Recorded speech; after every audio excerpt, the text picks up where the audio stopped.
শুরুতে আমরা নুডলসগুলোকে একটি পাত্রে নিয়ে সেটা সিদ্ধ করে নেব পর্যাপ্ত পরিমাণ। এরপর আমরা কি করব, আমরা ডিমগুলো একটা প্যানে দিব। দেওয়ার পর সেই প্যানটাতে খুব ভালো করে ভেজে সেই যত সময় এটা ঠিকঠাক কাজ না করে তত সময় আমরা নাড়তে থাকবো। অর্থাৎ যখন এটা ভালোভাবে ভাজা হবে ঠিক তখনই আমরা এটাকে কড়াই থেকে নামাবো। তার আগ পর্যন্ত আমরা এটাতে কী কী দিয়েছি বলেন, আমরা এটাতে ধনেপাতা, পেঁয়াজ, মরিচ দিয়ে খুব সুন্দর করে তেলে মিক্সড করে নাড়াচাড়া করছি। যেটা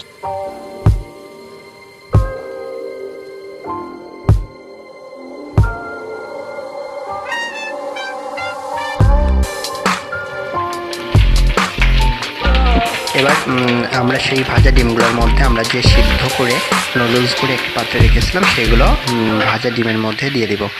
দিয়ে আমরা এখন হালকা আঁচে দিয়ে এগুলো নাড়তে থাকবো। খুব সুন্দর করে একটা হাতা বা একটা খুন্তি দিয়ে এটা যে ডিমগুলো ভেজে রেখেছি সেই ভাজা ডিমের সাথে মিক্সড করে একটু হালকা আঁচে নাড়তে থাকবো। তাহলে কী হবে, তাহলে এটা ডিম এবং নুডলস একসাথে মিক্সড হয়ে যাবে।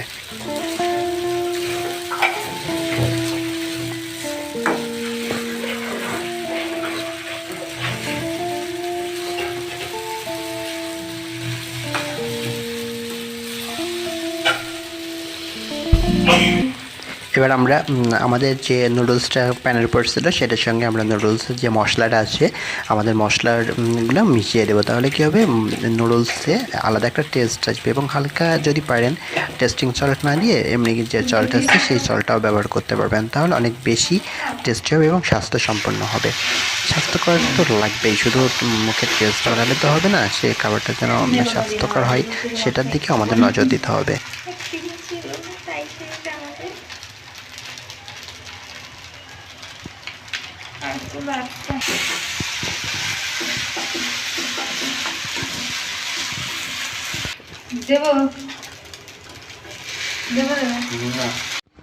এবার আমরা আমাদের যে নুডলসটা করার পর ছিল সেই কড়াইতে নুডলস নামানোর আগে আমরা একটু জাস্ট একটু যে কোনো কোম্পানির বা যে কোনো একটা সস মিক্সড করব। সস হালকা একটু সস মিক্স করলে টেস্ট হবে। সস মিক্সড করতে পারেন, তাহলে দেখবেন আলাদা একটা টেস্ট আসবে।